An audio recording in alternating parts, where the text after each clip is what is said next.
Hola hermanos, muy buenas tardes. Espero que estén todos muy bien. Sean bienvenidos a un devocional más. El día de hoy vamos a estar abordando el Evangelio de Lucas, capítulo 2 y capítulo 3 al respecto. Y bueno, el día de hoy, ya empezamos un nuevo Evangelio, el Evangelio de Lucas, conocido por muchos como el Evangelio de los detalles, porque es un Evangelio que da muchos detalles. Otros también lo llaman el Evangelio de las parábolas, porque es el evangelio que contiene más parábolas que los otros que los otros dos sinópticos. Entonces, bueno, el día de hoy la misión es leer el evangelio de Lucas, un evangelio muy hermoso con sus detalles. El evangelio de Lucas nos propicia información acerca del Señor Jesucristo cuando era niño.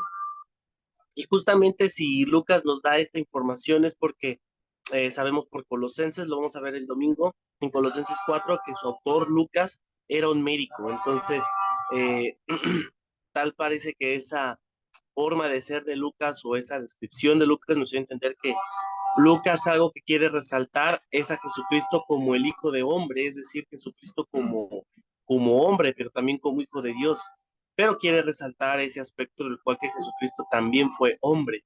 Y Juan resalta que Jesucristo el Hijo de Dios. Entonces, fíjense cómo están juntitos, ¿no? El Hijo del Hombre y el Hijo de Dios, porque Jesucristo fue 100% hombre y fue 100% Dios. Amén.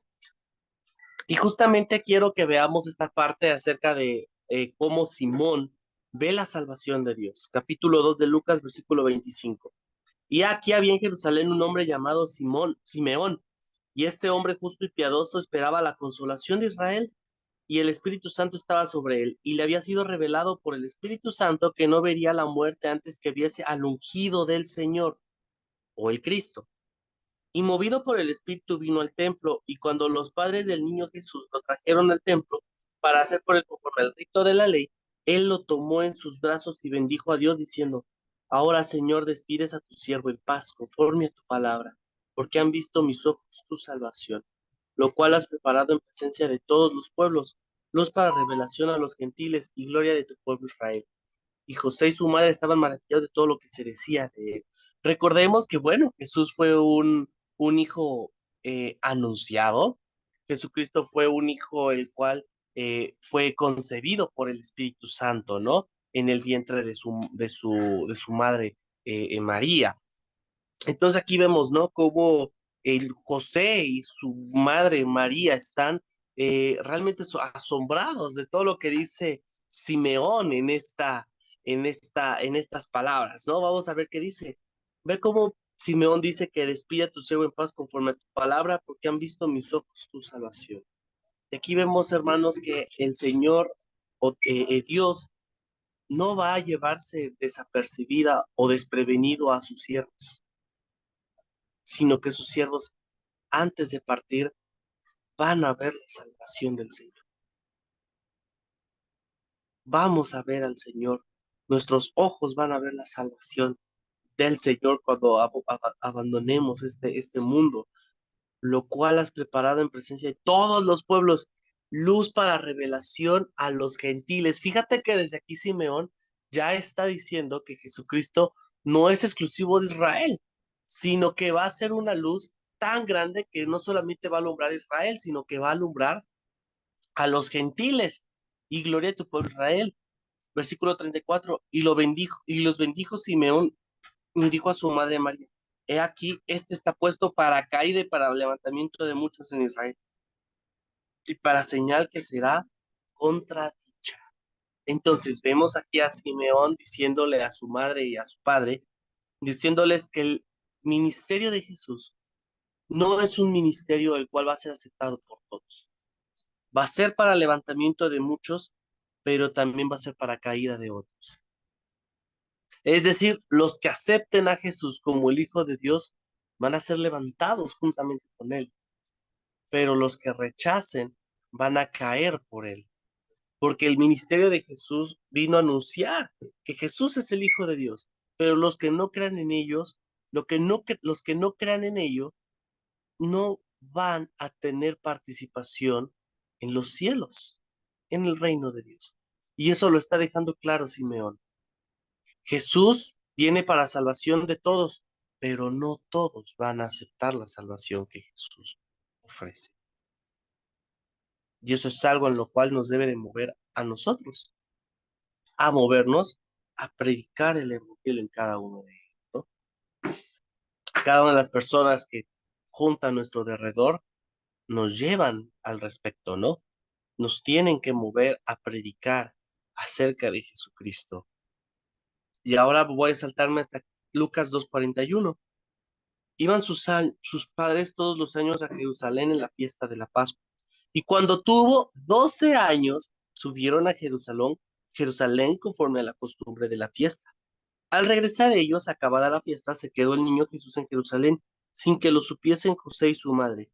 Y pensando que estaba entre la compañía, anduvieron camino de un día y le buscaron entre los parientes y los conocidos. Pero como no le hallaron, volvieron a Jerusalén buscándole. Y aconteció que 3 días después le hallaron en el templo, sentado en medio de los doctores de la ley, y oyéndoles y preguntándoles. Y todos los que le oían se maravillaban de su inteligencia y de sus respuestas. Cuando le vieron, se sorprendieron y le dijo su madre: Hijo, ¿por qué nos has hecho así? He aquí tu padre y yo hemos buscado con angustia.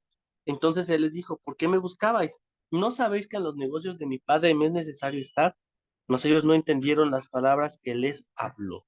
Wow. Desde aquí vemos que Jesús, a la edad de 12 años, él era consciente, por lo cual él estaba.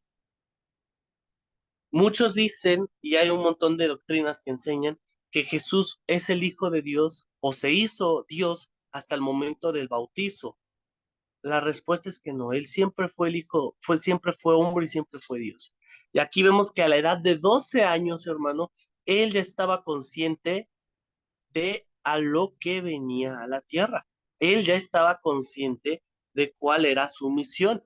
La labor de su crucifixión y de su resurrección no fue algo que lo agarró desprevenida, no, fue algo en lo cual él estaba completamente consciente que iba a suceder. Él estaba consciente que su padre era Dios, él estaba consciente de que era el Hijo de Dios.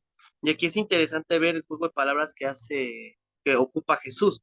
María le dice: He aquí tu padre y yo, refiriéndose a José, te hemos estado buscando con angustia. Y Jesús le dice: ¿No sabes que en los negocios de mi padre me es necesario estar? Es decir, los negocios de Dios, en los asuntos del reino de Dios. Ahí más es necesario estar. Ellos no lo entendieron porque muy favorablemente tal vez dijeron: ¿cómo? Los negocios de mi padre, pues tu padre es José. O sea, María y José se vieron a ellos mismos como su padre, o sea, no entendieron lo que les decía. En los negocios de mi padre, el negocio de su padre, de José, era carpintero. Entonces, ¿cómo? ¿Qué haces aquí en el templo si los negocios de tu padre es carpintero? Pero no, Jesús estaba hablando de su perfecta relación con el Padre Dios. Y esto en la escuela dominical era algo que nos llamaba mucho la atención, porque decíamos: ¿cuántos años tenemos cada uno y no hemos logrado concebir que a lo que venimos también es a proclamar el reino? Por ejemplo, Gerson a los 14 años, o sea, 2 años más grande que el Jesús de aquí, Gerson a los 14 años, él no pensaba, uno, estudiar actuaría, pero dos, tampoco esperaba ser pastor. Entonces, aquí empieza la pregunta: no sé qué edad tengas, pero piensa tu edad y piensa la edad de Jesús. Y ve la claridad que tiene Jesús acerca de lo que para lo que es su vida. Y nosotros, ¿qué esperamos hacer con nuestra vida? ¿Qué es lo que esperamos hacer? ¿Cómo esperamos actuar?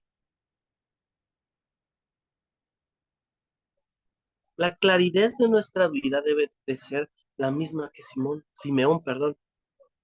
Proclamar que Jesús es la salvación. Y 51, 52, y descendió Jesús con ellos y volvió a Nazaret y estaba sujeto a ellos, y su madre guardaba todas estas cosas en su corazón.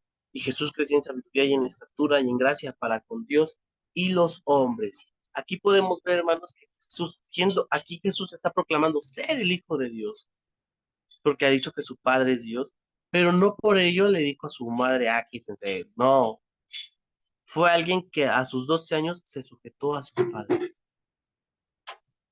a María y a José.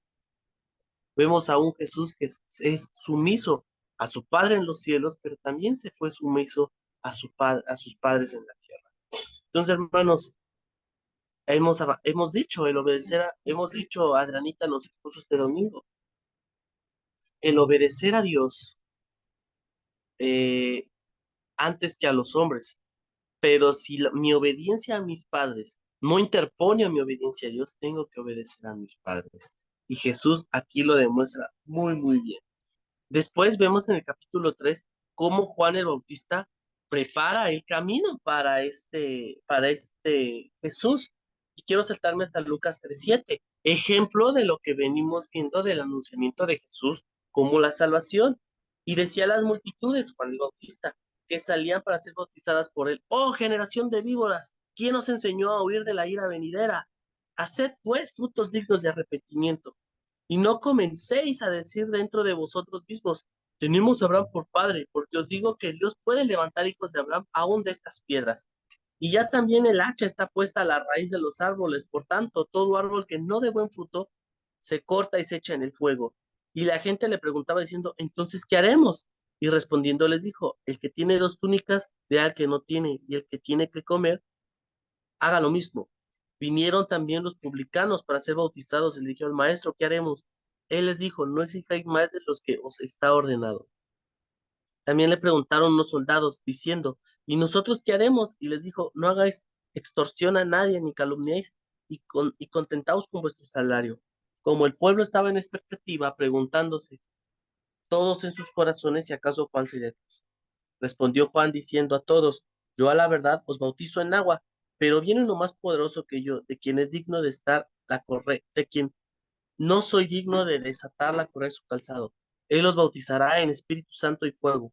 Su aventador está en su mano y limpiará su era, y recogerá el trigo en su granero y quemará la paja en fuego como nunca se apagará. Entonces vemos aquí Juan el Bautista muy intrépido, anunciando a Jesús como el Hijo de Dios, anunciando a Jesús como la salvación, no solamente de algunos, sino de todo el mundo. Y en ello nosotros podemos notar que Juan el Bautista predica arrepentimiento. Y Juan el Bautista, todos se preguntan acerca de cuál es el arrepentimiento, tanto que publicanos y soldados se acercaron y le dijeron: ¿qué hemos de hacer?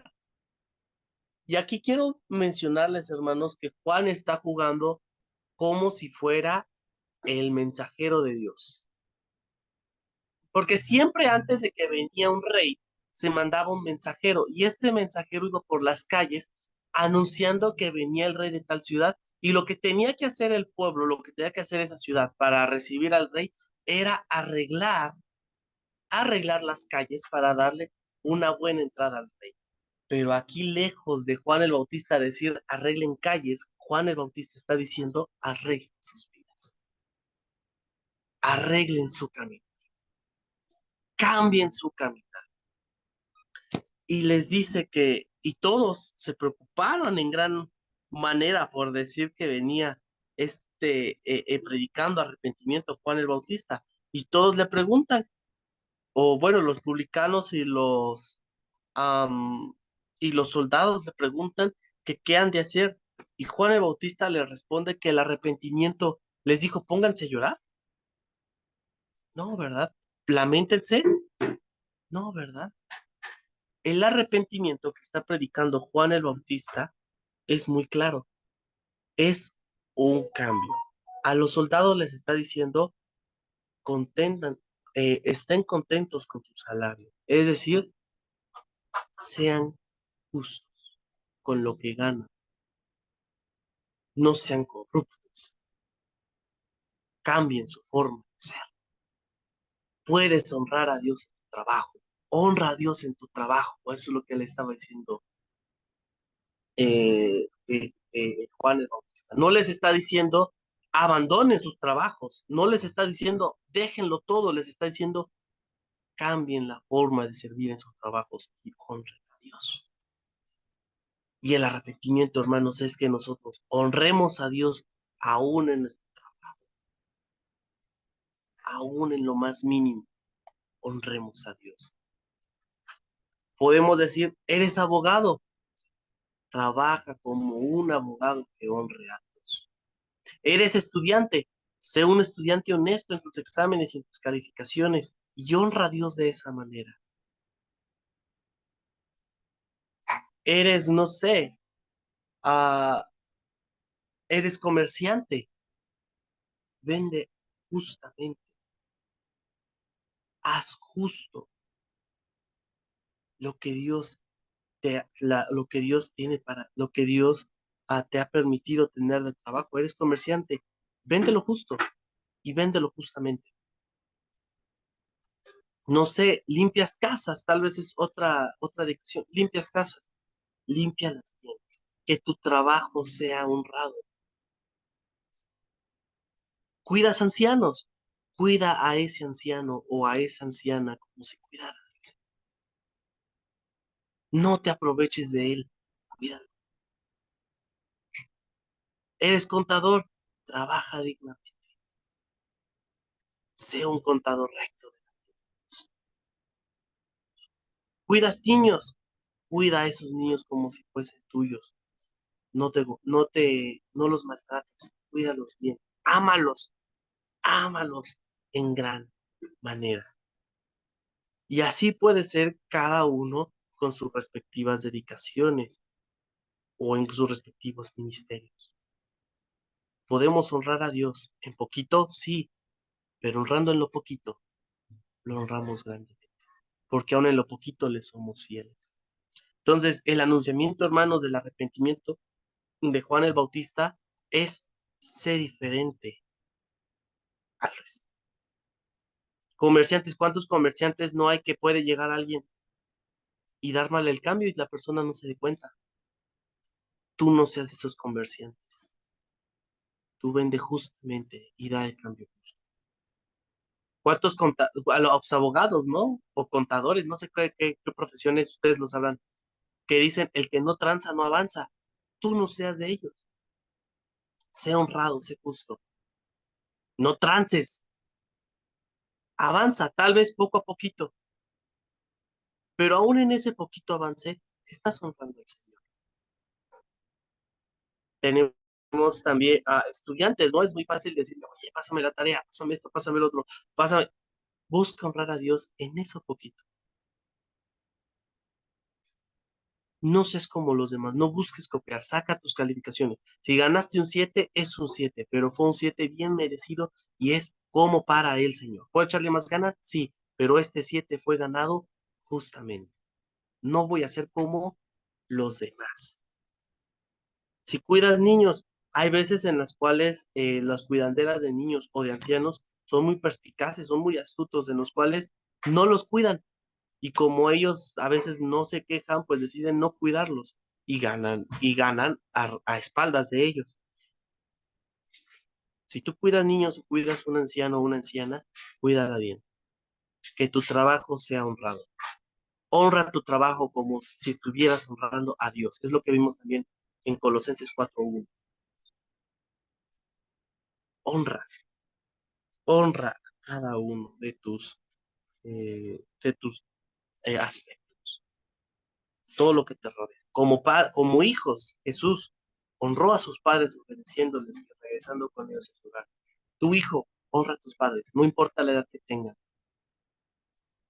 Si tienen 70, 80 años, honralos.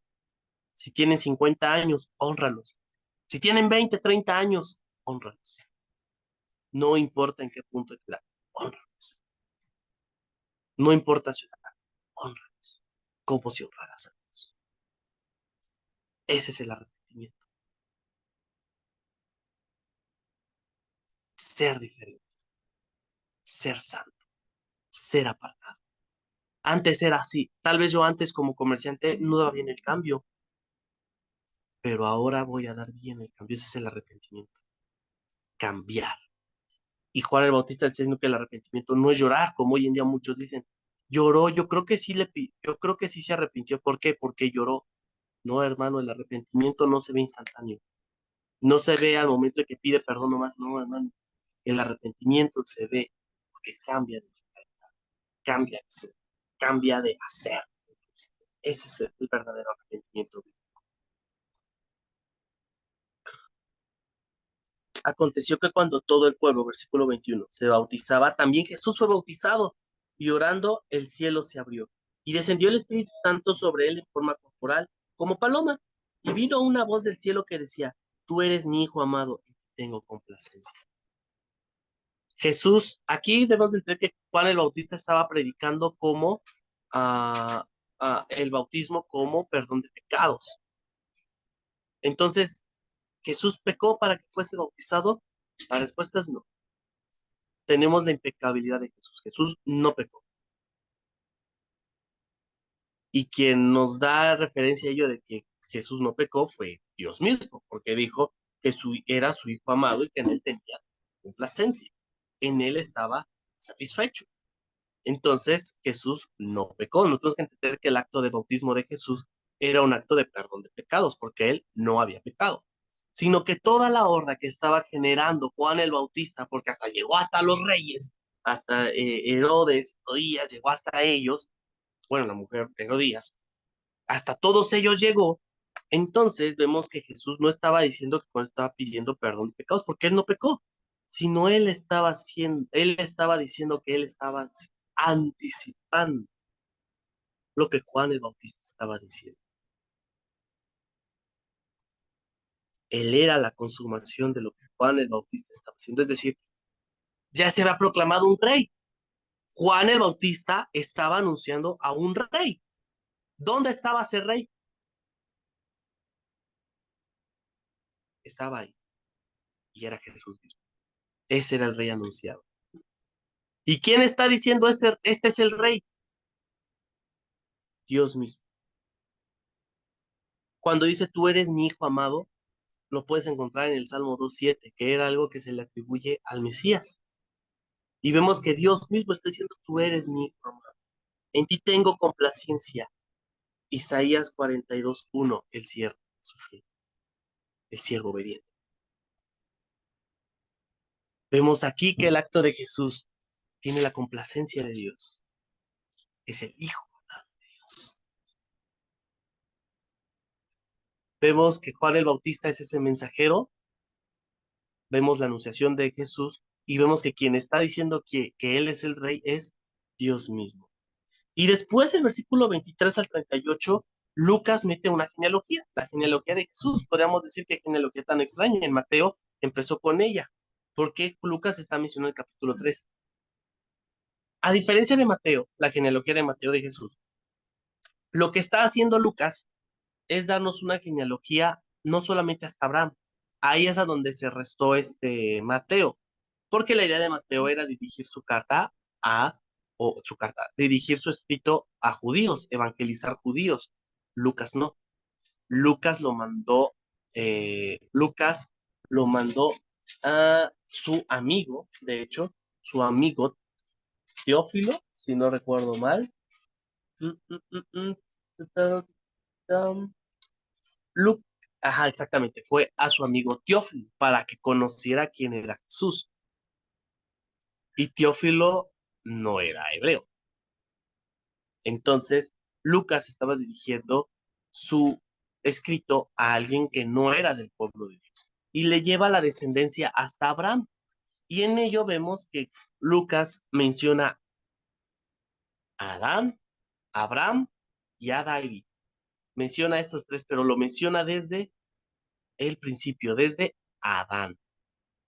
Porque lo que Lucas quiere mostrar es que Jesucristo es el Hijo del Hombre, proviene de hombre, y hace un hincapié muy interesante, ¿no? Porque dice acerca de Jesús, al inicio de Jesús mismo al comenzar su ministerio, era como de 30 años, hijo según se creía de José, es decir, hijo según de José, pero él ya estaba diciendo, él era el Hijo de Dios, pero era, por así decirlo, hijo adoptivo por parte de José, su padre terrenal era José, pero sabemos que fue concebido por el Espíritu Santo. Pero lo que está haciendo es trazar prácticamente a toda la humanidad, desde Adán hasta Jesús, trazó a toda la humanidad, diciendo que el ministerio de Jesús era para toda la humanidad. Y en esa toda la humanidad estamos tú y yo. El sacrificio de Jesús complace a Dios para toda la humanidad. Y aquí tenemos que tomar dos puntos. Uno de dos, retomemos las palabras de Simeón, como le cambia el nombre, Simeón, o el sacrificio de Jesús o nos ha levantado o nos es tropezadero. Yo espero que para toda la iglesia sea como si nos hubiese levantado. Pero aquí la pregunta, mi amado hermano, es, ¿debemos proclamar más el levantamiento de Jesús hacia los demás? Hemos de ser como Juan el Bautista, ser intrépidos en la predicación de Jesucristo como el Rey mesiánico. Hemos de predicar integralmente lo que Jesucristo ha hecho por nosotros. Él ha muerto por nuestros pecados y ha resucitado de entre los muertos. ¿Bien? Entonces, si algo quiero que nos quedemos con este devocional, es que sepamos que la salvación de Jesús es para todo el mundo, pero para llevar ese mensaje es necesario mensajeros. En este contexto, el mensaje de Juan el Bautista. En nuestros contextos, esos mensajeros somos nosotros. Seamos como ese Juan el Bautista, confiando que a quien anunciamos no es el presidente de México, no es el presidente de cualquier país, no es el rey de cualquier reino, es el rey del reino. Somos una conexión, entablamos una conexión, proclamamos el reino de Dios. Aquí, proclamemos el reino de Dios. Que Dios